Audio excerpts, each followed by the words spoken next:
We're doing TV. Covering the silver screen instead, yeah. Although... The silver screen? Isn't that TV? Silver screen? No, man. The silver screen is the theater. It's the movie theater. Are you checking? She's grabbing her computer. She is checking to... Yeah, the screen is silver when there's no image projected onto it. It's semi-reflective. That's funny.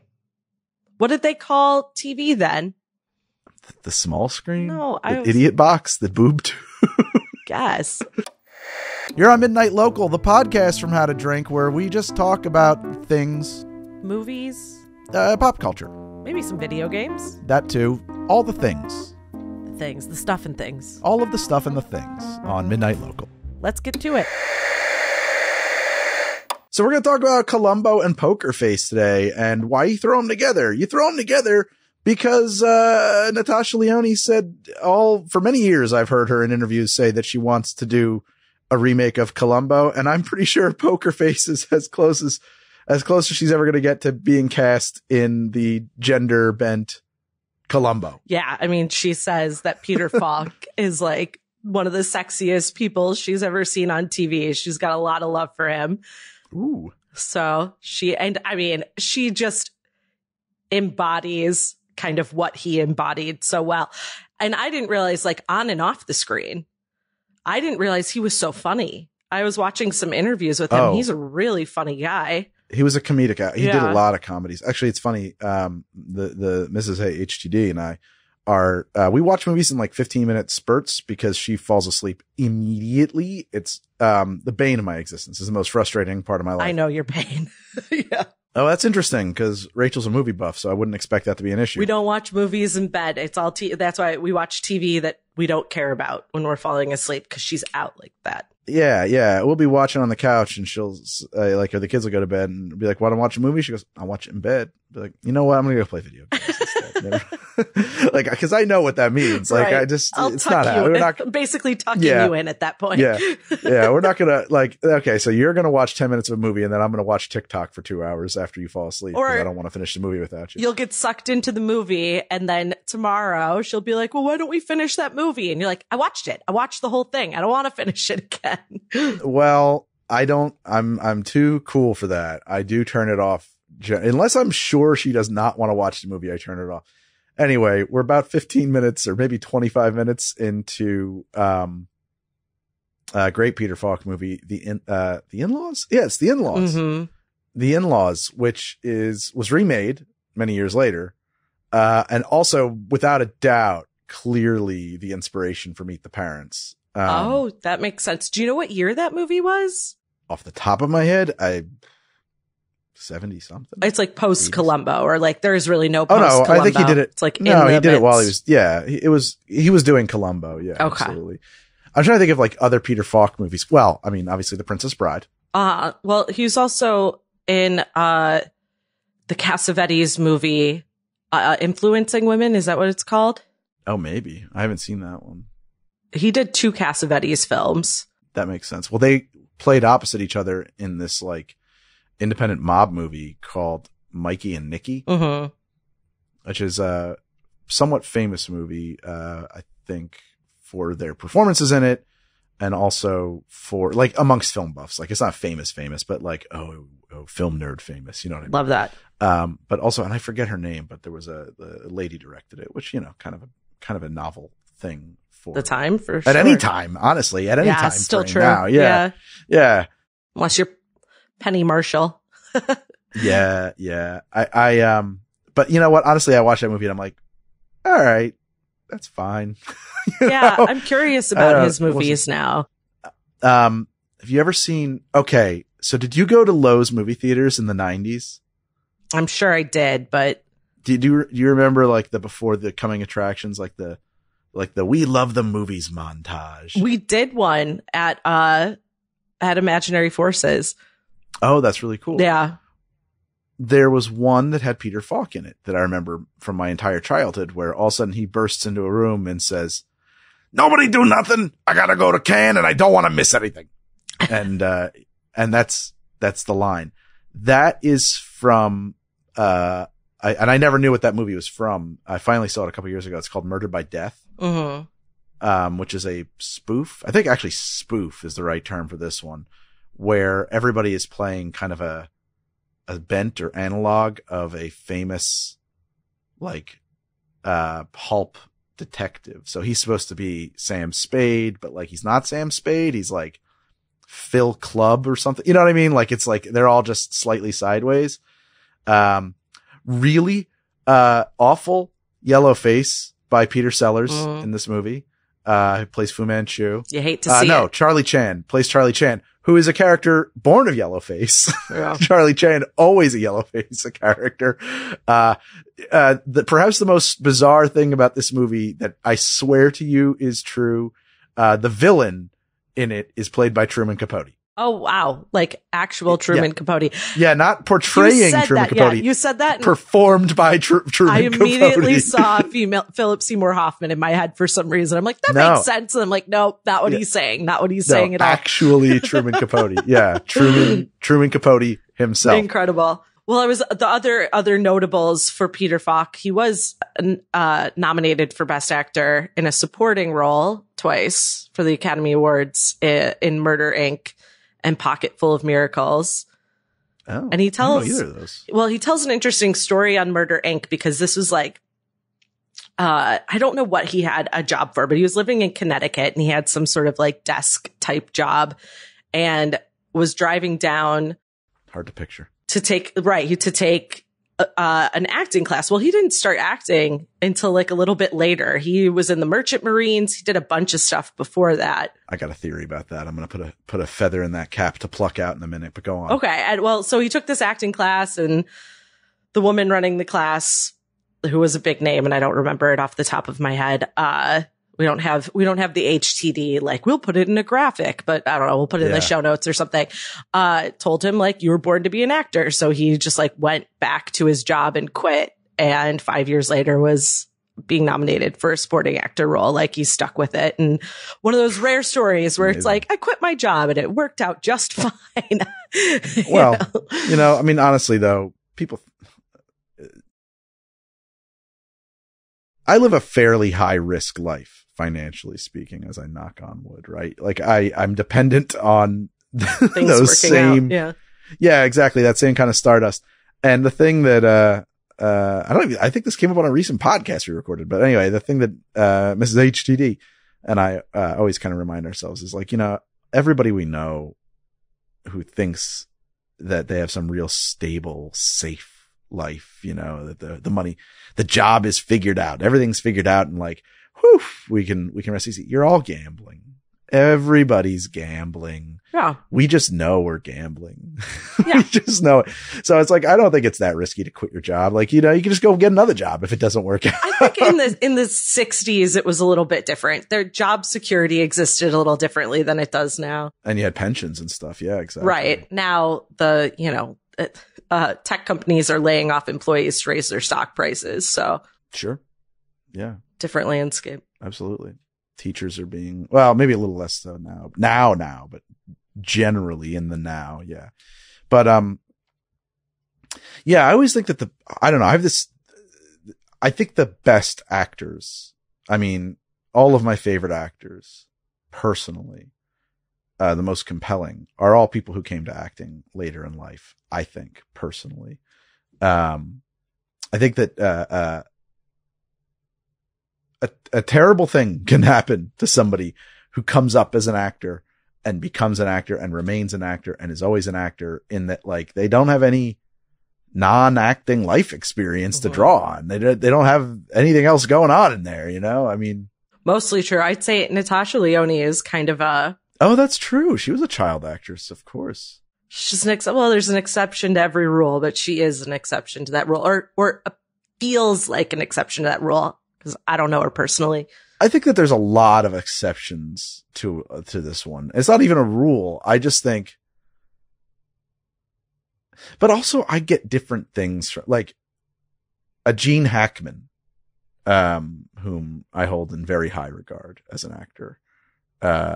the blank face on Meredith right now. Oh, She's no, like, oh, him. No, okay. I know who you're talking about. I was thinking of a fact I knew about Gene Hackman, that he was like voted from his college group to be the least likely to succeed. And he was like, look at me now.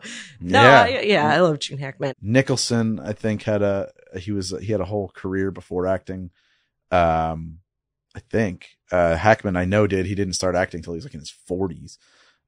Steve Buscemi was a firefighter. I met him actually. I was in emergency and disaster management graduate program for like a semester. Yeah, I remember. And so I volunteered at a firefighter fundraiser in Brooklyn. And he always shows up to those things to help raise money at all of these events. Amazing. So he was there. I didn't know that. Mm-hmm. I did not know that. But yeah, I don't know. I think that there's like a lot to be said for coming to it a little later. That's not to say that, and like, I don't know, Natasha, did she work continuously, or did she kind of like leave the biz for a while? I just genuinely don't know. In my mind, it was continuous, but that's because I grew up with her in some very formative movies for me. Well, she was in But I'm a Cheerleader. But I'm a Cheerleader. Was there a lot of other than that? And she's in Down and Out in Beverly Hills. No, not Down and Out in Beverly Hills. That's another movie. She's in 10 Things I Hate About You. She's sort of a best friend character. Okay. Who's always talking about her sex life, and like she's I think it's 10 Things I Hate About You. I never Maybe saw it's that She's movie. All That. Let me look this up. That would be weird if she was in the She's All That. Oh yeah, she's in one of those movies. I never saw 10 Things, so it's a good 90s teen flick. It's The Taming of the Shrew. It sure is. Or Kiss Me Kate, but Taming first. Oh, American Pie. I think that might be what I'm thinking of. I'm wrong on both accounts. She's in American Pie? That's definitely it. Yeah, she's like a best friend. Huh. To who? I have not seen that movie in a really long time. I remember a scene where they're walking through the lunch line and she's like describing whether or not it hurts the first time you have sex. All right. She was kind of the bad girlfriend. I don't think I ever actually watched American Pie. Never. I don't know about that. We should do some 90s teen comedies. Because I remember when that came out, I was just like, it was just like a real eye roller of a movie to me. Yeah. Like, I just had zero interest. Yeah. I did hear a read an interview with oh God, what's her name? She was in White Lotus. Jennifer Coolidge. Yeah, Jennifer Coolidge. She was in that movie. And MILF. That's where it comes from. Yes, that's true. And she said that movie changed her life in the best way possible because this interview she gave, I think she was not lying. She said, at a minimum, I have had sex with 1,600 men because of that film. At a minimum. I believe it. She's the original MILF. Like, of course. That movie changed my life. And like, not just like men, but like hot young guys. Yeah. She's like, all right, own that. Nice. Jennifer Coolidge is on my people you'd like to have dinner list for sure. Cause I just think I would be on the floor laughing the entire dinner. I think so too. Yeah. I think so too. The same interview, she said a lot of women she thinks had a hard time with comedy, doing comedy wells because they're at some level, even if it's just a little bit, they're terrified of looking ugly. And she was like, and I'm not. Yeah. I really don't care. And I was like, that might be true. I can't relate. I mean, I can't weigh in on the veracity of that. I'm not in a position to. I can imagine when you don't feel like that's like, I think she's hot. I always thought that she was. She's just a bigger woman, by Hollywood standards. Sure. But I guess if you feel that's something you can't be, the pressure of trying to be that goes away. That was like famously like Rachel Dratch. Love Dratch. Was supposed to play. I saw Dratch at one of my favorite bars one night. Yeah. In Pegu Club. And there she was sitting at the bar. And I had no interaction with her whatsoever. I was just like, oh, cool. There she sharing is. a bar with Rachel Dratch. There she is. So she was supposed to play Jenna Maroney in 30 Rock. Who's Jenna Maroney? She's Jane Krakowski's the blonde. Oh, Krakowski. Okay. Like the star. She's the one who's playing the I know who television she is, star. yeah. And the network was like, no, she's not pretty enough for this role. So they put her in like cameos in every episode of the first season. She just shows up as like different people, like crazy cat lady on set and all of these things. Oh, that's funny. I wonder if she was like contractually already on the, like they were already on the hook to put her in every episode or something. I read this story years ago, so I don't remember. No, I buy it. I completely believe it. Yeah. Kurkowski's another one. She's been acting since she was very young. Oh, I didn't know that. 30 Rock is the first thing I saw her in. Yeah, she's been around. Like, it was one of those things where I was like, oh, surprising.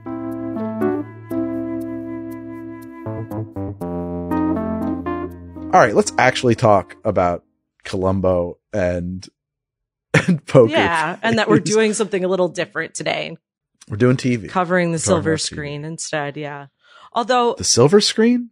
Isn't that TV? Silver screen? No, man. The silver screen is the theater. It's the movie theater.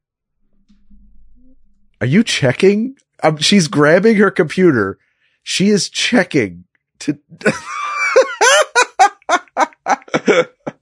Yeah, the screen is silver when there's no image projected onto it. It's semi-reflective. That's funny. What did they call TV then? The small screen? No, the idiot box, the boob tube. Guess.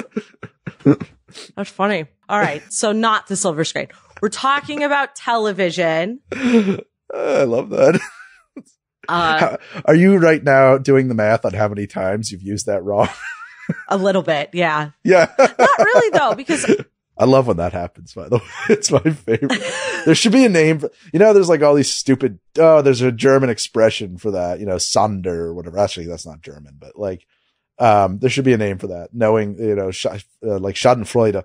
There should be like a name for realizing that you've been using an expression wrong your entire life and going back through your memory to figure out. So I'm usually a one-timer because I usually get called out, but I am known amongst my group of friends to just like misspeak and then think for a second and be like, that's not what I mean. It happens all the time. There's a word for it. We call it blooping. Oh yeah. Blooping. Like Meredith blooped. So bloop. That happens from time to time. A blooper. A famous one was, they were talking about Danity. I think it's Danity Kane, the girl group that was put together in one of those reality TV shows. I was kind of half listening. And I guess at some point I just chimed in and said like, I don't think he's funny. And I was thinking about Dane Cook. They were all like, what are you talking about? So I get that a lot from my friends. They'll just look at me and be like, I don't think he's funny. I'm like, I know. Thank you. That's very good. I like that. So I have seen every episode of Columbo. Have you seen No. Pause. I've seen all of the old episodes of Columbo. I stopped when he came back in like the 90s or whatever. And they started, the show it didn't work for me anymore, but, so I've seen let's just put it this way. I've seen all the good ones. You lead me out to pasture on this one and I'll follow. You tell me which ones we're going to talk about because I don't know which ones you've seen. Yeah. I mean, so I was trying to start at the beginning, which if you know nothing about Columbo, which is one of these, like, I thank you for bringing it to my attention because it's like one of these things that's so part of the cultural like conversation, or was at one point, but I missed every part of it. I didn't have anyone in my family who was watching it. I was completely unaware of it. Now that I'm aware of it, I'm seeing it everywhere, and Poker Face came out and all of that. I think Columbo had like a cultural revival in the zeitgeist there for a minute. It did, but it was like the most popular show on television for the first couple of years after it came out. People loved it. It's a fantastic show. Yeah. It deserved to be. And he was everywhere. He won 4 Emmys for it. Like, it was not something that was just like, came and went, Oh no.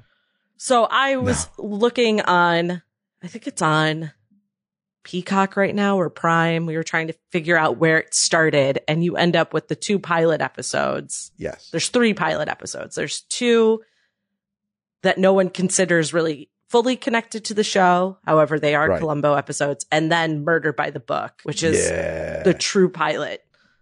First episode, yeah. In 1971, directed by Steven Spielberg. Yeah. Spielberg. That's a great Like episode. A 24-year-old Steven Spielberg. Insane. Oh, yeah. I don't know if he did that before or after. What's that one? He did like a made-for-TV movie about a car that had no brakes. Oh. I don't know. And I forget the name of that movie, but it was just like the car that couldn't stop. No. Yeah. I guess Peter Falk was the one who approved him and loved his enthusiasm. So maybe I didn't know Peter that. Falk really is cool. why we have, I mean, I'm sure we would have had Spielberg either way, but. You don't know. I mean, like every little thing. It's true. You know, Butterfly wings. Butterflies' wings. Yeah. There was I read a thing with Falk where he said, so Columbo's done as a stage play first. Oh, okay. I thought it was a movie at some point, but a stage play. All right. Yeah. Tell me more. So, I mean, I don't know anything about it, but like the first pilot, which is the one where he's like the doctor is poisoning his girlfriend or whatever. Mm-hmm. The really fancy swinging 60s doctor. They perform that, and then Falk saw it in a theater or whatever, and like he said, like it ended, and he says, "I gotta play this guy. Yeah, I gotta play this guy. I gotta get this job." And so that's how that he was like, he had his sights set on this part from before there was a part for him to play in a way, because like it wasn't even being adapted yet. Yeah. You know? But yeah, the two showrunners that did the show actually put on this play as like a pilot. I don't know, like as like a test run. All right. So let's talk Murder by the Book. Yep. Who's that villain? Who's the guy who plays the villain in it? He's so good in that. Jake Cassidy. Jake Cassidy. That's the actor's name? I'm wondering, I wrote it down, but I don't know which order I wrote it down. I think that sounds more like a character's name than an actor's name. Take bets. I have no idea. I'd bet that on being a character's name. I'm going to look it up right now. IMDb, Murder by the Book. But like one of the things I love about Columbo, Murder by the Book. Ken Franklin. Okay. Jake Cassidy is the actor. Ken Franklin is the character. Oh, okay. So is Jake Cassidy. Okay. Yeah, that guy, so if you watch all of Columbo, you'll find out that there are like 4 or 5 actors who get to play all of the murderers. They just keep coming back in new roles. Yes. Yeah. He's definitely did it more than once. Oh yeah. Him is a lot. He shows up a lot. And wonderfully so. So here's one. Who's he going to murder? He's going to murder his partner. He lures him out to like his lake house. Yes, that's right. He murders his partner is about to. They're co-writers and he's going to split up the band. So it's very apparent that the man who gets murdered is the more creative of the two and has definitely kept this afloat. And he's sort of just like spending all his money, buying expensive houses and sort of living off his partner's creativity. So they've created this, sort of Murder, She Wrote style, it sounds, character who's a detective, an older female detective. And he's going to kill her off in this final book.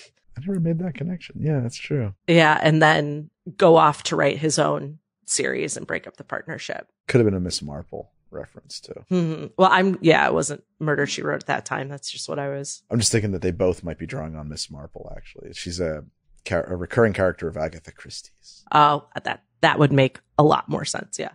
Yeah. For that time. Yeah. Always rich people on Columbo. So I found an article. I didn't dig into it, but it was like crazy rich people storylines in Columbo. It was just a list of all the episodes with crazy rich people. They're never just regular people. Like he's like a special detective who only handles very wealthy murderers. He only handles that. And my wife and I often we've been house hunting, we'll walk into a house and like one of our first criteria is, would Columbo solve a murder in here? I don't think we can live here if not. No, I think we should continue looking. That's a great criteria. Yeah. Only want to be in houses that Columbo might just show up and make an egg sandwich in. I don't think he does a lot of that in that first episode. And I don't know how much you've stuck with it, but like a lot of times the murderer comes home and Columbo's just like on the couch. Hanging out in the house. Yes. Yeah, absolutely. What are you doing here, Columbo? Oh, I was reading a book and I was interested and I had this question. Anyway, I needed to make a phone call and I was in the area. So I stopped by to use your phone. I hope you don't mind. I hope you don't mind. He just lets himself into people's houses. Well, and he has this way of just like lingering around and touching their stuff. And like, you know, he is always sort of moving around and taking in the space. So the other one I watched, and we can just talk about them together because I think. Oh, you've only seen two that weren't like the pilot. That's right. Yeah. So Any Old Port in a Storm is. Oh, that's a great one. Yeah. So I watched it because Peter Falk has said it's one of his favorite episodes or favorite episode, because it was the first episode where like he liked the killer. Yeah. He had a fondness for him. Yes. At the end, well, Donald Pleasance is the guy, and it's actually one of the more genius solves as well, because not a lot, but some of the Columbo episodes, like he just sort of like annoys them into confessing. Right.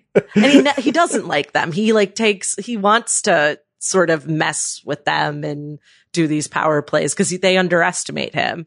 And on purpose. Right. And Donald Pleasance's character, Adrian, doesn't really. He's teaching him about wine. He takes him seriously because. Yep. And he doesn't like the guy who was the victim either. Right. The brother's kind of a jerk. Yeah. He's also not a fan of that guy. Donald Pleasance, for people who are trying to get a visual, most people know him from the Halloween franchise. He's the psychologist. Oh, yeah. Or detective. He's psychologist, right? I think that's probably true. It's funny. I don't think of him. I just think of him as that guy who's in every movie from that time frame. Yeah.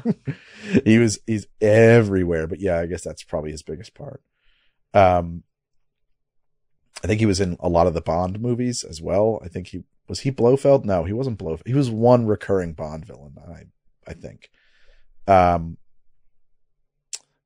Yeah, and they solve it by he proves he complains that the port had gone bad at this restaurant, and like very cleverly Columbo had swapped the port so that he could essentially, that proved that the dude was the murderer. Only he took it from his wine cellar, and so he proved that like the temperature had been turned up, because what happens is the brother is left in there for 2 days.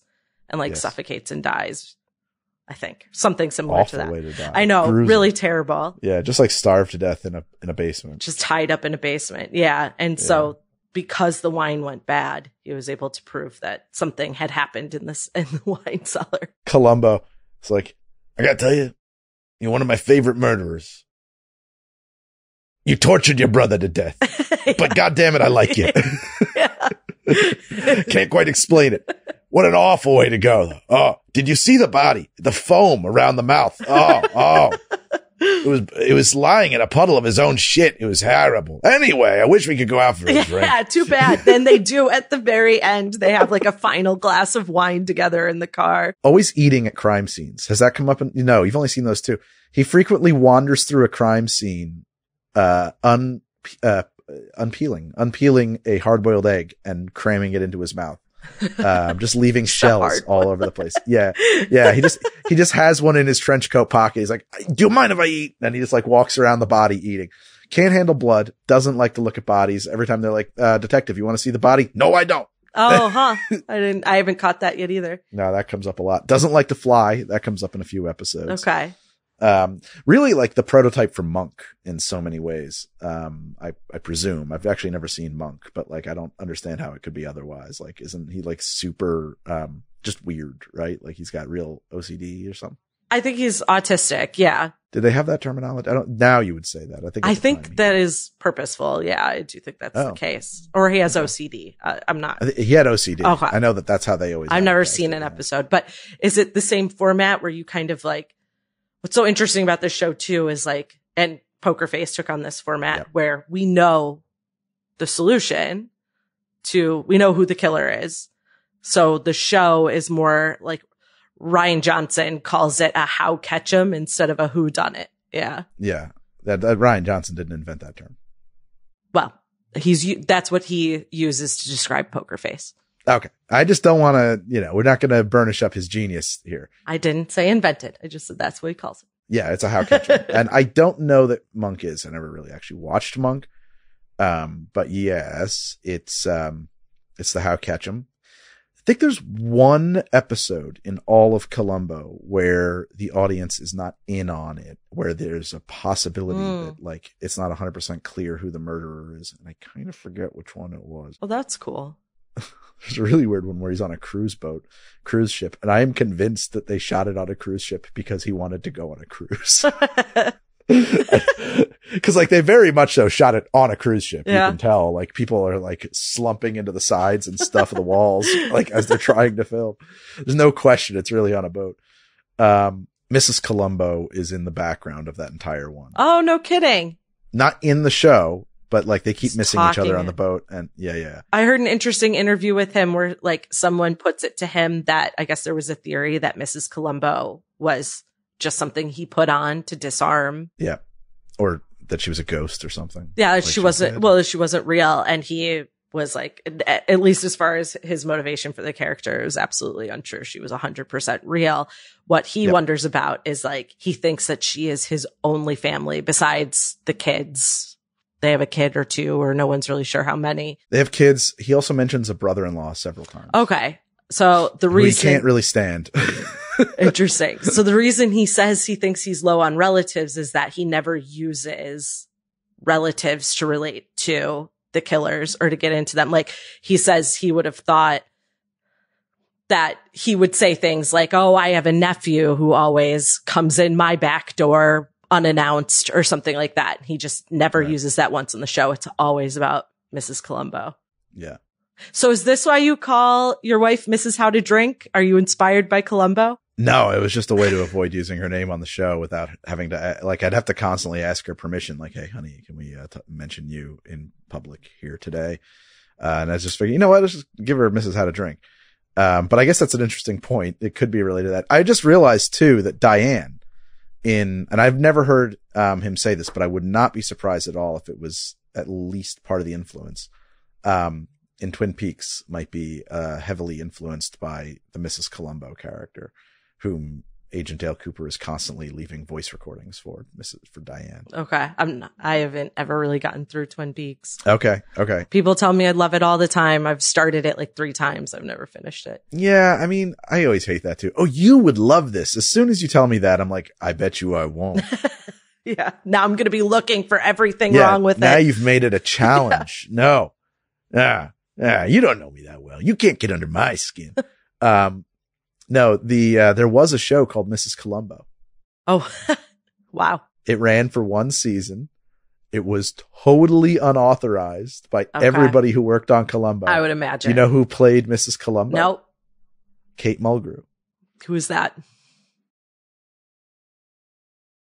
Captain Janeway on Star Trek Voyager. Oh. She's also in that show I'm sure you loved, the Orange and New Black.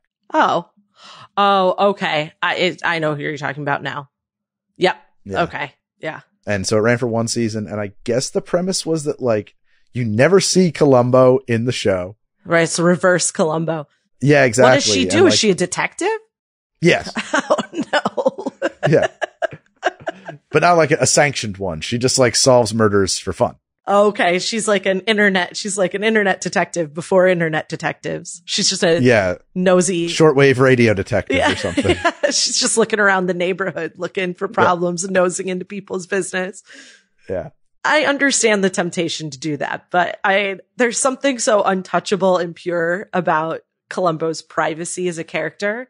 I mean, you don't really even know his first name, although people think it's Frank because I think it is Frank. They never really say it though. There's just like, you can freeze frame on a card and it says he signed his badge and it says Frank Columbo, but you only see it twice. He never uses a gun in the entire series. Yeah. There's actually a particular episode where like a junior cop is showing up around him all the time, just like constantly harassing him that it's time for him to go get, he has to like redo his certification, his qualifications at the range. And he just keeps dodging him. And finally, I think at the end of the episode, he just like pays him off so that he doesn't have to go qualify. Amazing. And then there's only counterpoint. seems to never be in any danger from these cold-blooded killers whom he is trying to pin this on. Well, they're always like, there's very specific reasons that they murdered, but yeah, you would think that you're going to catch me is a pretty good reason. It is. It is. But that's true. Like killing cops. That is it's a line to cross. Right? Yeah. Right. Like even on like The Wire and stuff, like, it has a very distinct line. Yeah. There is one episode, I think in season 1, where somebody fires a shot in his general direction. You said that like only once or twice is he ever in true danger. Yeah, I think that's right. There's a couple of times too where he drops like the facade, which I always think is interesting. It doesn't happen because like they could have made that like a thing, like, in the show, like, oh, I wonder when he's going to drop the Columbo mask. But I think it's only like 3 times in the entire run where all of a sudden, like, he stops being a befuddled old, like, Columbo, and it's time to get real. There's like one, I forget which one it is, but he like says to the guy, I'll tell you what I think. And he's just like totally deadpan, like flat. I think you murdered your wife and I'm going to catch you on it. That would be terrifying. And there's like another one where somebody just starts talking and he like, just like taps him on the shoulder. He's like, listen. You should stop talking to me and go get a lawyer. You should go get a lawyer. Just stop. And it's like, oh, yeah. Oh, okay. Well, I was reading a story about how they always had to come up with different ways to pull the like just one more thing. Yeah. That he's known Which he for. Actually never says, by the way. Never says that exactly, huh? Yeah, exactly. Yeah, that's right. I watched. I was looking for it. Yeah, okay. What types of stuff does he say? He'll say, oh, another thing. Yeah, okay. If you wouldn't mind, listen, on my way out of here, could you, it was a bad, but he never says, oh, there's just one more thing, which like is, as soon as you say that, it does have weight. Mm-hmm. And when he drops it in the show, it genuinely is innocuous. It's never like, oh, this is how he's going to get him. Like you get a little ready for it. Like, the setup eventually, but they do a good job of not letting that get stale or sort of like, here it comes. Yeah. Yeah. I guess too, he always asks people what they paid for their shoes. Yeah. It comes up a lot that he's got to get new shoes and he asks people what they paid for those shoes. And then he's always like flabbergasted by how much they spent. Oh, that's funny. Yeah. It'll be like, I don't know, $6 for shoes. Oh, well, I got to get a pair of shoes, but I can't get those. That's funny. Well, the coat and the shoes, the raincoat and the shoes came out of his own closet. That was like, he's like, this is what I'm comfortable in. This is what this guy would wear. The whole costume came right out of his closet. Well, no, they had the costume, but he had them dye everything brown. So like the suit and everything. So he was just. I thought the trench coat was his. The coat. Yeah. His coat. Yeah. Okay. The coat. And his shoes. Gotcha. Were his. There's one episode where they trick this murderer. It's the one that I fell asleep during that Mrs. HDD does not have the couthness that I do. She finished it without me. Traitor. I know. And they lured this guy into an apartment or something like that. And it's like this like real seedy Skid Row hellscape apartment. And like at the end, they're just like, how'd you find this place, detective? He goes, oh, this is my new place. We haven't moved in yet. Like, so apparently like he's not lying at that scene, So some cameos, I guess, is fun. So many. Yeah. William Shatner and Leonard Nimoy both played murderers. Oh, Nimoy. Yeah, I do remember him on that. Shatner was, he was like an aging actor. I guess if you look in the background, there's a picture of Shatner as, Kirk. That makes sense. Like a headshot. So he's like an aging actor who only gets to work because he's got a real sweet deal from like the studio exec, but like she calls it off and of course dies. So yeah. Wonderful. Jeff Goldblum. This is a funny, I don't remember him. So here's, because he's not really, there's like a protest scene that happens and he walks by camera twice as a background protester. Okay. And this is he's uncredited, but this is the first time he ever appeared on network television. Just as a background actor. The only episode I could think of with a protest scene is the one where the murder happens on the grounds of an unnamed Middle Eastern country's like embassy. Yes, that's the one. They give him like they gave the country like a fake name, and you just see Jeff Goldblum walk by camera. Got it. So that episode concludes, and I watched that. I was like, oh, so the episode ends with like a confrontation in like the embassy, and Columbo lays it all out for the guy. You know, he's like, this is what you did. I think you did this, blah, blah, blah, blah. And the guy's like, well, what if I did? You know, it's not like you have any evidence about that. And then like the prince of, you know, Evilistan or whatever country it was supposed to be comes in and he goes, but I don't need any evidence. Don't worry, Columbo, we'll take it from here. And Columbo's just like, okay, boss. And he leaves. It's just like, that's right. I set you up for the worst death you could possibly imagine. Goodbye. Wow. Yeah, I was like, that guy's fucking evil, man. Columbo, that's some very unexamined darkness in Columbo right there. Yeah. Who else we got? We got Jamie Lee Curtis, who plays a waitress in an episode. I remember that. That's the one where the murderer is Johnny Cash, if I'm not mistaken. Johnny Cash is an episode. That's wild. They're in the same episode. I can't wait to get to more of these. I think we've been watching so much stuff for the show that like I watched a couple and then all of Poker Face, and now I'm really looking forward to getting back. But it's also nice. Like I'm enjoying spreading it out because they're their own contained movies. So there's no need to watch them one after the other or binge watch them. And they aired once a month when they were doing the show, or maybe even less than that. It wasn't like weekly or even, you know, like it's such a weird. So there was on NBC, right? It was NBC. They had a weekly mystery slot, and then they had 4 or more separate detective shows that would occupy it. And so they cycled week to week to week. And so they're like 90-minute movie episodes. It's really cool. Well, and in the 90s, they were like yearly specials, but you said those ones aren't as good, but yeah. In the 80s, they actually went to a half an hour format for a while. Okay. And I watched one of those and I was just like, oh, this is bad. Yeah. This is very bad. There was like one where he was like, I don't know. There was something like it was a secret laboratory working on psychic powers and stuff. And he like, you know, he, and this is sad, but like he had, really bad dementia at the end there. I think you can start to see it little bit in some of those. And it's just like, you know what? I don't like to see this man have to keep working. I'm sad now. Yeah. Peter Falk should just be enjoying his many millions of dollars and having a nice time and not still dancing for nickels. I guess, but he loved the character so much. I don't know if you would have felt that way about it. No, he probably didn't. Yeah. Honestly, you're right. And then the sad part is though that, I mean, I don't remember where I read this, but that like he at the end there had no memory of ever playing Columbo. Oh, wow. Yeah. It wasn't like he got lost in the Columbo memory. That wasn't what was left. It wasn't there. Yeah. So they say. I mean, maybe it was just locked in. Yeah. So Poker Face, man. We've done a lot of Columbo.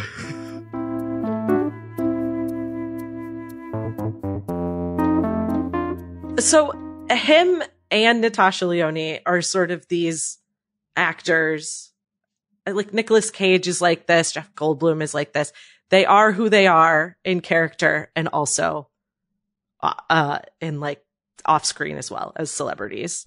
Interesting. Like Natasha Lyonne just has a quality that sticks with her from everything. And so when I was watching interviews with Peter Falk, every time he opens his mouth, the whole audience laughs for a second. And it's because he is Columbo and he's not putting it on. He just is. And then they settle into the fact like, this is who this guy is. Are you sure he's not putting it on? Yeah, no, I watched like a bunch. I watched it inside the actor's studio, which it would be a long time to put on a character. And it's like a little less prevalent there. Like he is being a comedian in some of his other interviews and in some of his acceptance speeches. But no, it's just the way he talks. I'm not saying like he's being the character exactly, but there's just a way of his mannerisms, a way he is. Yeah. That's ever present. And like, see, I think in Jeff Goldblum's case, it's an act. I think that's probably right. I think he's a weird dude though. And that's just kind of what comes through. Yeah. I think he is a weird dude. Yeah. I think he's a real weird dude. We won't go into it, but I know you got more thoughts on that. I mean, there were some things I read. I'm going to leave it alone. We probably shouldn't use it in the podcast. Like, I'm not going to make any accusations, but I read some stuff, went away. I don't know. And then I started connecting a few dots and I was like, you know what? You didn't always be that guy. You look at his earlier work and he doesn't have this sort of like put out grandpa maneuver. That whole like, oh, I'm so quirky and weird. He doesn't really have that like thing going on. He's just like a normal person. Yeah. In his earlier movies. So at some point he really leaned hard into this Jeff Goldblum, capital letters character that he's playing. Sure. I didn't think you were going to say that. I thought you were going to say when you said him and Natasha Lyonne, they have this certain quality that other actors, I thought you were going to say grubbiness. They're such they're grubby. They do have a similar, the raspy voice and like like in every interview, he's just chain smoking cigarettes. I mean, they all were then, but like, he's smoking cigarette after cigarette and she can't be like that as much, but if she could for most of her life, she would have been doing the same thing. She's a hardcore smoker, right? I guess so. She recently quit and she's taken on surfing. That's how she's trying to keep herself from smoking. She can't smoke on a surfboard and she's taken to a new hobby. Yeah. It's too wet. That'd be a great bit in a movie though. Somebody smoking on a surfboard, just like out there. All right, let's surf this fucking wave. See how long this could stay lit. Yeah, I was watching her Twitter feed like the days following her quitting, and she was just watching Columbo to get through it, but not very helpful because he always has a cigar in his mouth. But she was just talking about how much she wanted cigarettes and was like watching Columbo to stay distracted. But yeah, Poker Face. So Poker Face is definitely inspired by at least her character and the format. Yeah. It's undoubtedly, but you know, there's hints of other things. Like she's called it a cross between Magnum PI, The Dude, which I kind of see as well. The Dude. She's just sort of like living out of her car and like, she's got a great line when they're in the first episode, when they're trying to pull off this, it's not heist, but they're trying to like use her to read when he's lying. And he's like, well, don't you just want to be filthy rich or whatever? And she says, look, I've been really rich. I like to be fine. What's the exact quote? And he like asks her. Oh, she says, I've been rich. It's easier than being poor, harder than doing just fine. Yeah. Which I think is awesome. Yeah, that is a great line. Actually, I do love that. I really liked Poker Face. I loved it. It was a ton of fun. I'm trying to think, there was a point though where I was like, I don't know. Like I watched the first 3 episodes and I was like, all right, I don't know. And then I think it was the one with the old radical hippies where it really clicked in for me for some reason. Clicked in that you didn't like it or that you did? No, that I was on board. That's when it like really won me episode. over. Yeah, that's one of my favorites. I honestly, they were going to blow up kids. Yeah, right. Children, you're going to blow them up. Well, and just deadpan. It was a different time. Tell her it was a different time. What's the line they always say too when they close the door and they're like, oh, are you thinking what I'm thinking? Yeah. Gotta fucking kill him or something like that. Or he's gotta fucking die. Yeah. Yeah, that I think is my favorite episode. That and the ILM, what's the name of the company they call it? Oh, the special effects wizards. They call it LAM, but it's like a play off of with ILM. With Nick Nolte. Doing the stop motion stuff. Yeah, that was a really cool one. Yeah, and she directed that episode as well. Oh. So, yeah, it was a really cool episode. She's loving directing apparently, so. That's cool. I was a big fan of the one, the barbecue radio personality and the racist dog. I was just like watching that. I was like, what is happening? This is so weird. The fascist dog who I thought was going to turn into like her buddy on the road. And I'm so glad they didn't do that. Well, Columbo has a dog for a long time. So I think it was a nod to Columbo. Yeah. He does. At some point, he gets a dog, and then the dog shows up in a lot of episodes. Yeah. So they give him a little sidekick. Yeah. A wonderful thing they do in that episode, too, is he sort of sets up and teaches her that when you smell the woods, it's like a symphony and the different music. And they use those audio cues throughout the whole episode. And then the cinnamon one is like a foghorn or something ridiculous like that. And so when she's trying to figure out what happened, the foghorn is what connects to, oh, there was like cinnamon floss used in this bottle or to get through the door. And it's this like audio cue like that. I love that episode. Must be fresher in your mind because I don't remember exactly that. But yeah. Well, yeah, no, I do remember that. That was right. Yeah. She goes around trying to, cause there's a sliver of wood in the dog, cause he clubs the dog. And so she's using the evidence and going around and sniffing all the wood and hearing the different symphonies in her head until she finds the match. The big difference, of course, is that she has other characters attached to her. You know, and she a through line.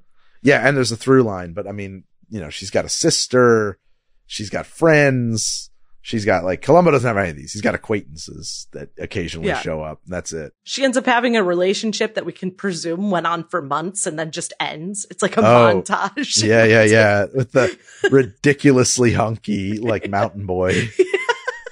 It's like a 5-minute montage and then he's just broken up with her and she's at a gas station trying to get money to get on to the next spot. I'm just imagining Natasha in some like in the meeting and she's like smoking and she's just like, could I be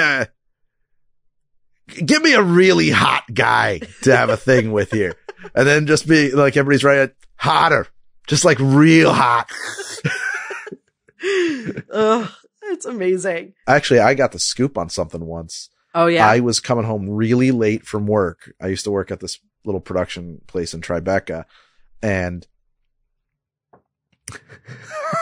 and I was walking up the block and it was like dead. I mean, there was nobody but me and 2 other people on this block kind of passing at, you know, a 30-foot pace or whatever. And I got home and I said to my wife, I said, you know who I saw on the way home? And she's like, who? And it was Natasha Lyonne. And I can never remember that actor's name, the guy who was on SNL and Fred Armisen. And I saw Fred Armisen and Natasha Lyonne. Is it Lyonne or Leone? I've heard it said both ways, and I'm not positive which is correct. Natasha Lyonne. And my wife rolled her eyes at me, and I was like, and they were getting in a cab together.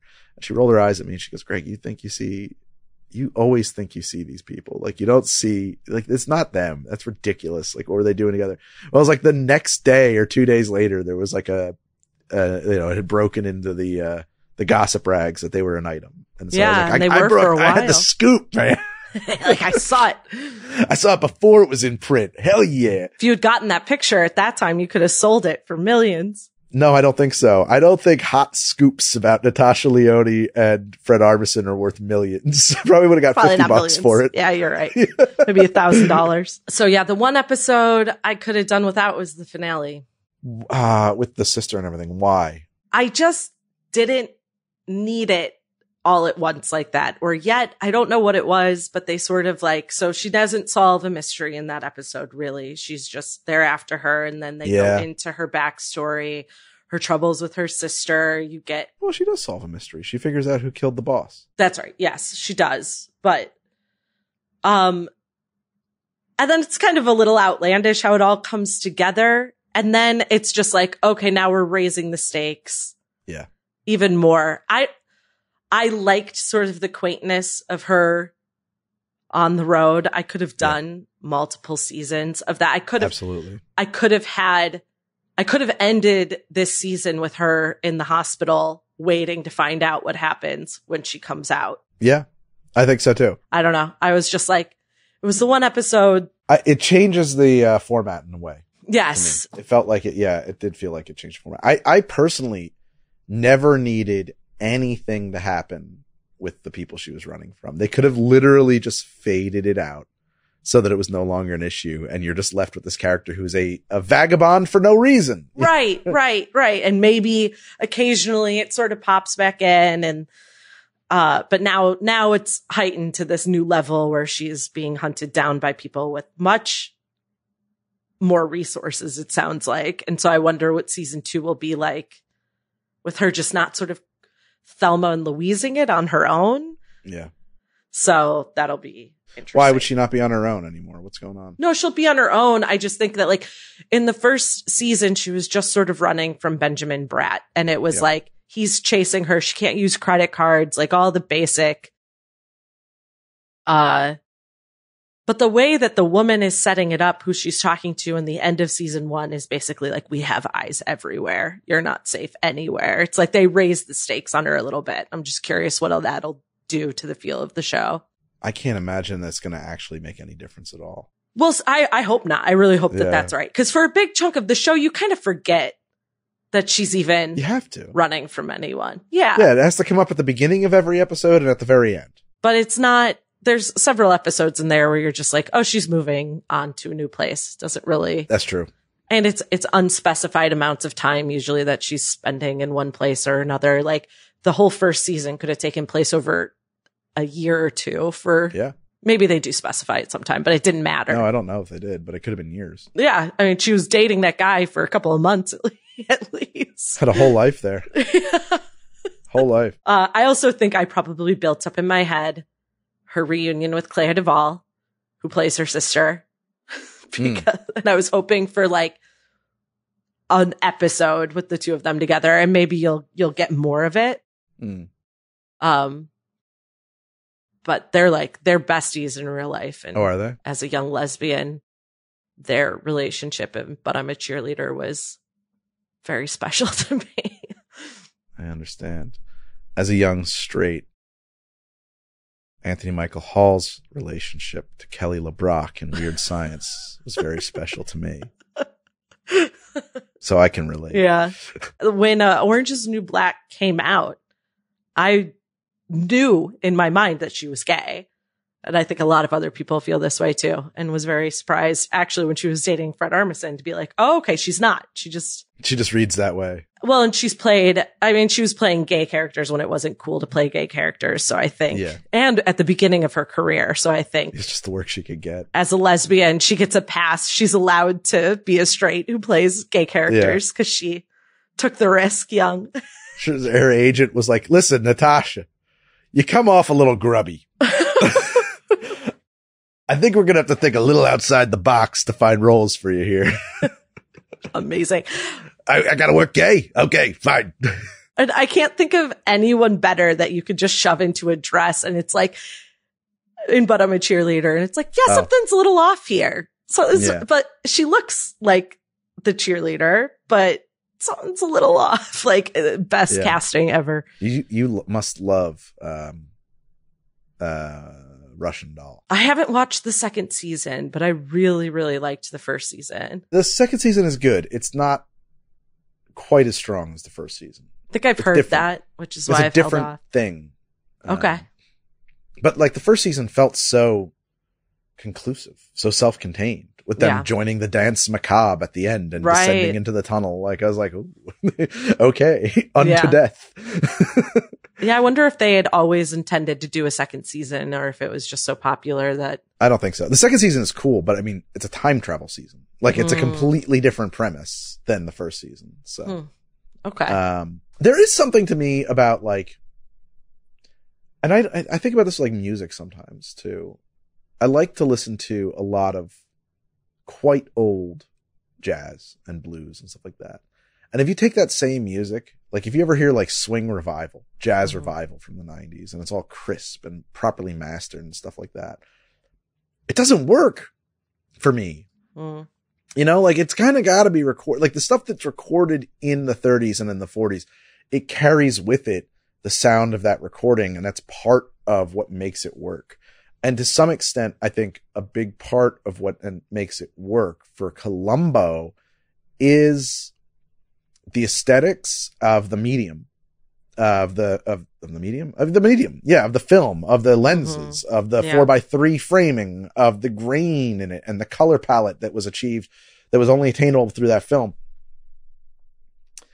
And if you can't simulate that, because then it's like, it's a false patina, you know, it's just, you're putting on airs, but like, it is kind of missing from something like Poker Face for me, where it's like, it's just too clean. Like it's a little bit too fresh looking for me for this to click. Like, that's my only complaint about Poker Face is that I can't watch it without comparing it to Columbo. And it, in my opinion, is like, well, it doesn't really compare to Columbo very well, you know? Yeah, I think they managed to make it different enough that eventually it becomes its own thing. But I also haven't watched as much Columbo. I'm not as connected to it. Well, yeah. But do you know what I mean?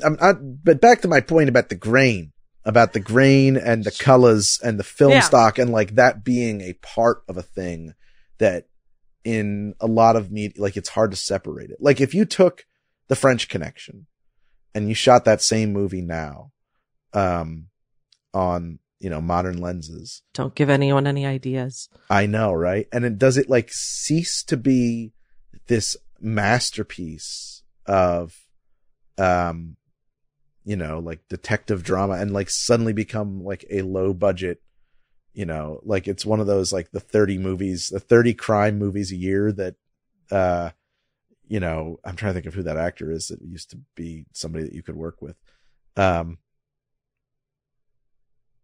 He's not from Australia, but they say he's from Australia. Mad Max. What's that actor's name? Oh my God. He's so racist. He is? Yes. From Lethal Weapon. Tom Hardy. No, not Tom Hardy. Oh. The guy That's from who's Lethal Mad Weapon. Max. Yeah, not the original Mad Max. Tom Hardy will never be Mad Max. Jesus Christ.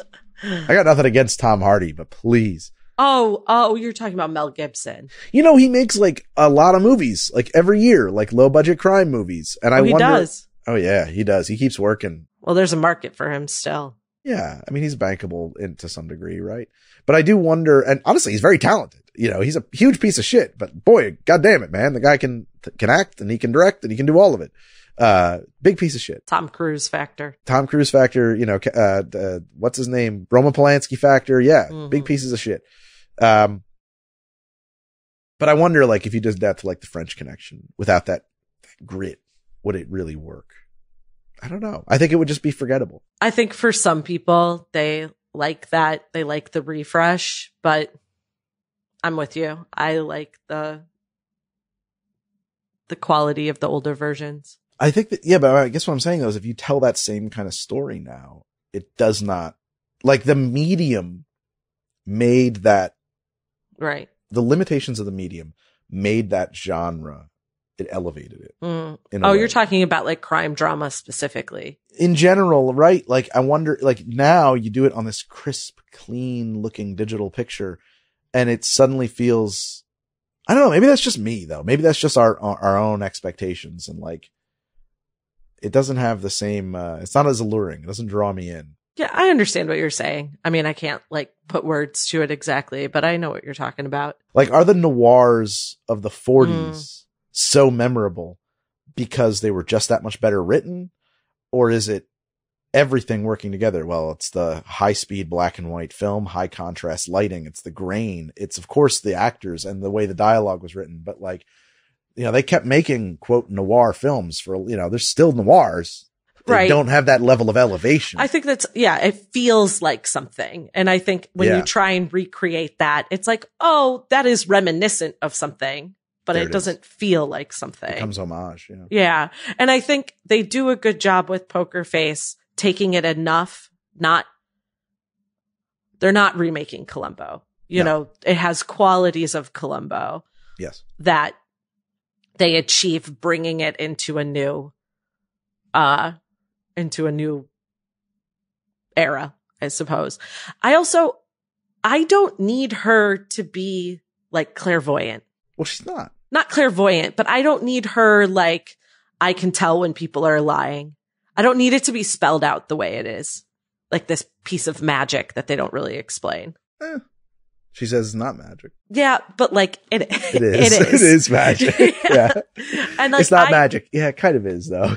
If they played that down a little bit where she doesn't explain it like this thing that is like a hard and fast rule. It never is wrong. It's always right. Yeah. Like if she just has that ability, that's fine for me. I don't need it to be explained in the way that it is. I think it's almost like a challenge for the writers.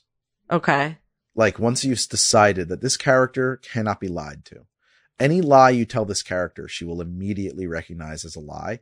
All of a sudden now the people who are writing the show have to like deal with that. Like it's like a huge, whoa, right. Man, like they got to solve for that. It's kind of like, how many plots would be unmade by cell phones, in so many shows and movies and stuff like that. And like, it's that level of like disruptive to the setting and the material. Yeah. Well, and they use Adrian Brody's character as the character that they play with that the most, because he knows what she is. And so he never says things as fact. Yep. Like his dialogue is written around her ability.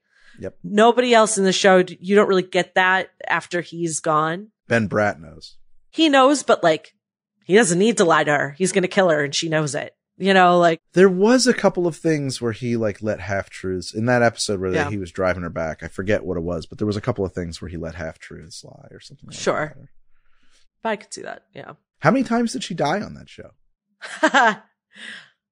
How did she come back out of the hole in the woods? Yeah. It's like twice in an episode. Yeah. Yeah, exactly. How did she come back from there? I don't know how that happened. Like, crawling up out of that hole, hit by a car and left for dead. Yeah. It's pretty brutalized. Oh, and then is that the episode that ends with her in the hospital, or is that okay? Yeah, hanging on for dear life. She also could be in the hospital for 6 months for all we know. And it is a while because he's calling his boss being like, I don't want to be here anymore. Get me out of here. Yeah, it was many months. One more piece of Natasha Lyonne trivia that I can't let pass. No, lay it on me. Is that in Howard Stern interview, she confirms that she was the first choice to play Buffy on Buffy the Vampire Slayer. She turned it down. Oh, man. I don't think it would have been a good part for her. Agree. And it would have completely changed the show, but I still want to see it. I know. I would love to see screen tests or something. No, I want him to do it now. Just remake it now. She's just pick one Buffy. Episode and do one episode with her. Don't you wish you could just like do that? Like choose the people that are famously not cast in a role and be like, we get one. We got to see one to put them side to side. Yeah, we get to see one of that. Yeah. Yeah, she's too gritty. She's too to play that character. It's yeah, a grubby character. No. It changes the show completely, and I don't know into what, but I can't really imagine it. But I thought that was really interesting that they were trying to maneuver her into being, and they offered her a role on Dawson's Creek. Like they really wanted her to be this WB teen. She must have wanted that too, though. I mean, she was going to these auditions. Yeah, but she turned down the role, so. Oh, she turned down those roles. I thought that they ended up deciding for someone else. In her telling of the story, they wanted her for Buffy, and she decided not to take it. Interesting.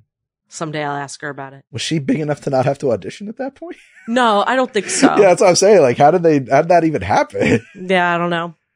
I don't know.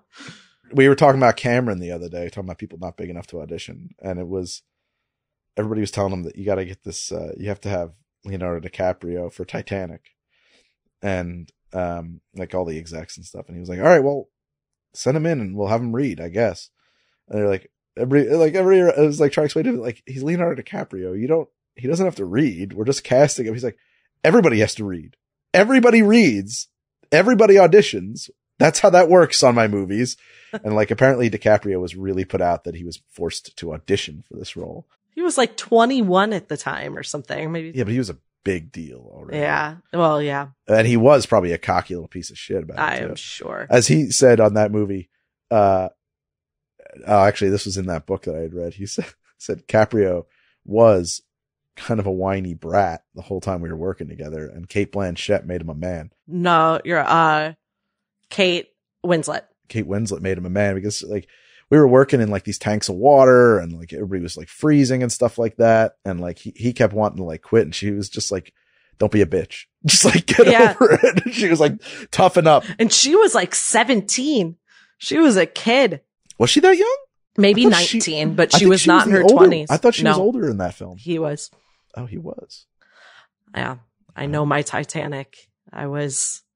You were the Titanic. Obsessed. Oh my gosh. I was in 7th grade when that movie came out. Okay. Yeah.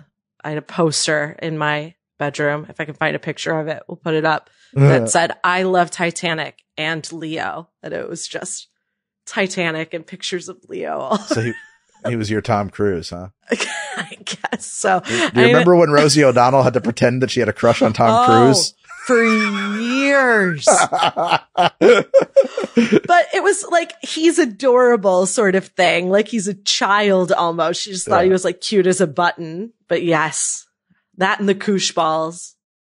The Rosie O'Donnell years. Oh yeah, she liked koosh balls. She threw them into the audience. Was she sponsored by Koosh? I have no idea. It's just her thing. She made so much money on that show. It's disgusting. Oh, I'm sure. There's like a great interview where she was like saying how like, well, I just kept saying no. And like the final number that I finally said yes to, it was like the most money anybody had ever made on a TV deal in history. Oh, really? Like, yeah, it was some obscene amount of money, which is why like she just produces things now. She just spends it. Which in the Oprah years is shocking. Oh yeah. Well, they really wanted a white Oprah. They got a white lesbian Oprah. Well, they got it twice. I don't think she was out yet, was she? No, not until maybe the end of the run, but possibly after. But then they replaced her basically with Ellen. So. Oh, is that Ellen took over Rosie's slot? Not exactly, not like 1-to-1, but they tried a bunch of people had those daytime talk shows and Ellen was the next one. I remember that like stuck in the way that, and now no one's really doing it. I want a daytime talk show. That's the job I want. I used to think I wanted to be on late night or something like that. You know, it's a fantasy. Obviously, I'm way past the opportunity to get onto that track. You have to start that track. You know, it's early selection. You got to be on the road to that way young. And also you have to be funny and working as a comic. Like all of these things I don't have going for me. But I feel like the bar is lower for daytime. I'd like to have a daytime talk show. Yeah. Like, was it Bonnie Hunt? Bonnie Hunt had one for a while. Oh, RuPaul did like a year stint in the daytime slot. Yeah, you're comparing me to RuPaul's way above my weight class. At that time, but always. Love me some Ru. I would have loved if that show took off, but then we might have Drag Race. So that's a good point. Things happen as they should. Mm-hmm. Guys, we got to wrap this up. We do. This is too much. Well, I would endorse, I think we both endorse Poker Face season 1 before the second season comes out. Yeah, absolutely. I would say check that out. Also, I think we should do an episode on the in-laws if we're going to talk Peter Falk. I think we should watch that. Yeah, I want to dive so much deeper into everything he's done. He is so charming. Like he's grabbed my interest for sure. A charming man with one eye. Yeah. Do you want to tell that story real quick? Do you know how it happened? No, I don't. He had cancer of the eye when he was 3 and they took it out. Yeah. He was like, I guess he was like leaning his head in a weird way or something and the doctors caught it. And he said his mom was like super diligent and on top of that type of medical stuff and they just removed his eye. Jeez. What a rough thing for a kid, but damn. Well, and that was the thing. I guess that when he first tried an acting career, the producers were, I guess some producer told him that for the same amount of money, he could get an actor with 2 eyes. God. What a horrible thing to say. And he's telling the story and just laughing about it, but that might be a joke that he made up to tell because that's a good one. That's a really good he line. Named the guy who said it. So I feel like it probably did happen. Christ, that's brutal. Oh my God, I love it though. Yeah. But it worked out for him. It sure did. And for us. For us. All right. Well, this has been Midnight Local. You've been hanging out with me and with Meredith. Yeah. I feel like this turned into a Natasha and Peter fan episode, but I'm cool with that. What else was it going to be? I thought that was the plan. I love it. Yeah. One as planned. We didn't do our housekeeping at the beginning, so. Well, they're here. They already know that they're here. So yeah, this is Midnight Local. You can subscribe on the YouTube and you can also listen anywhere you get your podcasts. Thank you guys so much. Meredith, is there we haven't recorded in a minute. Is there other stuff I'm supposed to say here or you were supposed to say or that we're supposed to say? Well, a big thank you to our producer, Annie Villalobos. Oh yeah. And who edits these episodes as well. Yes. And to Heather Vaughn, who did our artwork. Fantastic. That you see at the beginning of the episode. Yes. And you usually like to. Oh, I shout out a you're welcome to Epidemic Sound for our patronage. You're welcome, Epidemic Sound. You're very welcome. That's it. Yeah. I don't think there's enough you're welcomes in the credits. Right. In general. It's always thank yous. Where's the you're welcomes? There should be a we'll you're start welcome. that list. Yeah. There should be people who should be grateful that this exists. That list will grow, I'm sure. You're welcome. You're welcome. We're doing it for you. You're welcome. All right. Good night. Good night. Bye.